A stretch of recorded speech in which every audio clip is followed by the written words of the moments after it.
Today we're looking at a platform that lets you create, play and share interactive activities that you can use teaching online or face-to-face. Hi, my name is Charlie. This is my channel, Charlie's Lessons, and this is my tutorial on WordWall. WordWall is one of those websites which teachers love because it saves you a lot of time. One of the great features about WordWall is its library of activities that you can use in class because they're ready to go.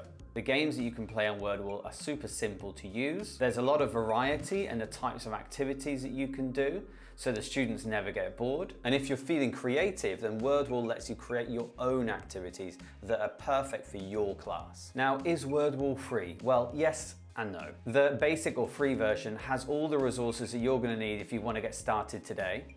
But there is a standard and pro version also. But don't worry, both of them come in a lot cheaper than Spotify, Netflix or HBO Max. And if you can't afford it, just ask your boss. Now, I do have a pro version, so you know, I'll be pointing out whenever there is a pro feature that you might not be able to use if you're using a free version, but don't worry, I'll let you know. So once we're here at the wordwall.net website, we just need to make an account. You can do that using your Google account, or you can make an account with your own personal email address.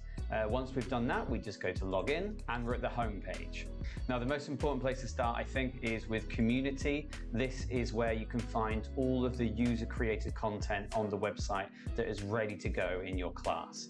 And as you can see, by looking at the image and the title of the activity, you can get an idea about what the topic is. Now, once we're looking at the community page and we see something we really like this clothes activity, I'm going to select it, and if I just pop down to the bottom and I want to make it mine, I want to edit it, then I just click Edit Content here. Click this once, it will take me to edit it. If I want to make any changes, if I want to make any changes to the spelling or the images, then I would make those and then click Done here. And now this would then be saved to My Activities at the top here. So we'll go to My Activities. We can see here that I've got a copy of the clothes activity that I saw in the community library. Now, with a basic version, you can only do this 5 times. So you can see I've got 3 here. So if I've got a basic account, I'm only going to be able to make 2 more. If I've got a pro or standard version, then I can make a lot more. In fact, I can make unlimited ones. So the 3 activities I've got in my activities folder are ones that I've copied from the community library because, you know, I don't really enjoy making my own. But if I do want to make my own, all I'm going to do is just go to Create Activity in the blue box. Now, once I've come to here, I then need to decide what kind of activity I'd like to create. Now, if you choose one, it doesn't mean you're not going to be able to play the others. A lot of the games you do create can be converted to play with all the other templates. But there are a few rules. For example, with anagrams and word searches, if you're including images, then obviously you can't use those templates, or the activity you create won't be able to be converted into those templates. Another example is whack-a-mole. You need at least 5 correct answers and 5 incorrect answers for you to be able to use this template. And for example, the random wheel, well, this is only really suitable for short sentences or phrases because, again, if you're trying to fit a complex sentence in there, it's not going to appear. Now, with the basic and standard accounts, you will be able to see 18 different templates. I'm on a pro version, so I'm actually seeing here 33 different templates. Yeah, it's a lot. So let's say we just want to create an activity right now. So I'm just going to choose this one here, which is called Matchup, and we'll just call it Test. Let's say we're doing opposite verbs, so bring, take. So I'm just going to do 5 for now. I'm just going to click Done. And you can see here that my game is ready to go. On the right-hand side, I've got all of these different options that I can use. I've actually chosen Matchup as my original template, but you can see, as I mentioned before, I can change to all the others. And if I go to Show All, I can change this activity to all of these different activities. Let's have a play, shall we? I like the sounds. Oh my God, there's a timer. Sell, lend, bring, come, go, ask, answer, submit. It's almost as if I made this myself. 5 out of 5 in 22 seconds, and I'm number 1 on the leaderboard. My mum always said I was the smartest kid in class. Now we're going to go into the leaderboard later, so I'm not going to click on it now. Imagine I want to try matching pairs with the same vocabulary. So just click on Start. Oh, the music.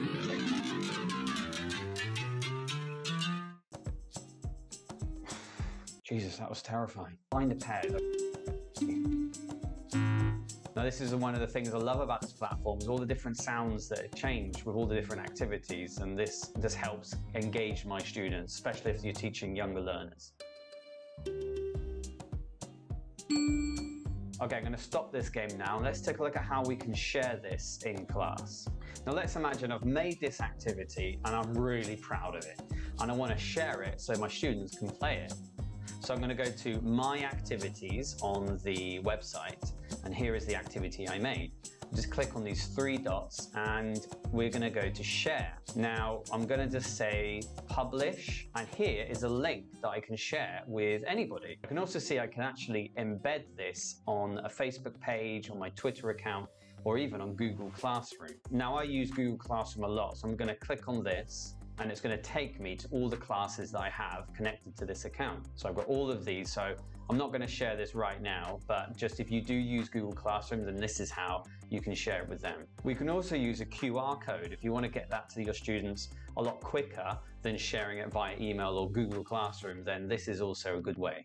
Now what I've just done is I've pasted the link into my browser and I've been directed straight to the game. I haven't got to make an account or anything.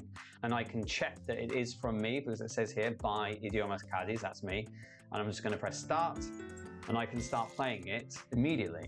And again, I've got the same options as well. I can go to the right-hand side and I can play the game in a different template. So you saw earlier that I was talking about a leaderboard. Well, when I share the resource like that, we're not going to see any kind of leaderboard and it's not going to record your results. If I do want to record what my students are doing, so for example, if I want to know how many they're getting right or how long they took, then instead of share, I'm going to go to set assignment. I click on this, I'm going to give it a name. You can either have an anonymous entry or ask the students to put their name. I usually ask my students to put their name so I can keep track of who is who. You can add a deadline, and you can also decide what you want your students to see when they finish playing. So for example, if I click show answers, they're going to see all the answers for the game that they played. And you can also click leaderboard, so they're going to see who was first, second, third, etc. and if they want to play again. I usually take these all off, and what I do is when we come back into class the next day, I then present the leaderboard in front of all the students, and it's something exciting to see for all of them. Let's set a deadline, let's say tomorrow, and press start. And just like before, I've got my link. I can embed it on Facebook, Twitter, and Google Classroom, etc. Now here I'm going to show you what happens when you follow the link from an assignment. So here I need to put my name in, press start. Let's see if we can get number 1 spot. What's the total time? 14 seconds, 14.1 seconds. But I got them all right, so that's what counts. Now at this point, there's nothing else to click on. So as the teacher, I'm going to go check back on the website and start seeing all the results of all the different students who have completed this game. So here I'm on my results page, and you can see here I've got the results from the homework for you assignment that I've just completed. So you can see here, wow, Charlie is number 1.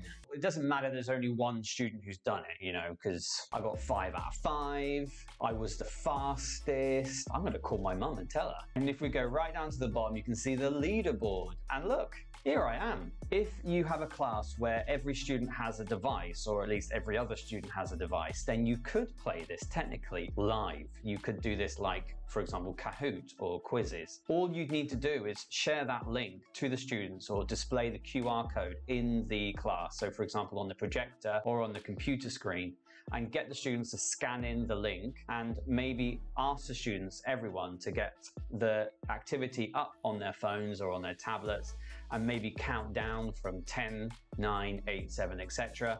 and have everybody start at the same time. And then it would also record their results. You can check the leaderboard and check the results there and then.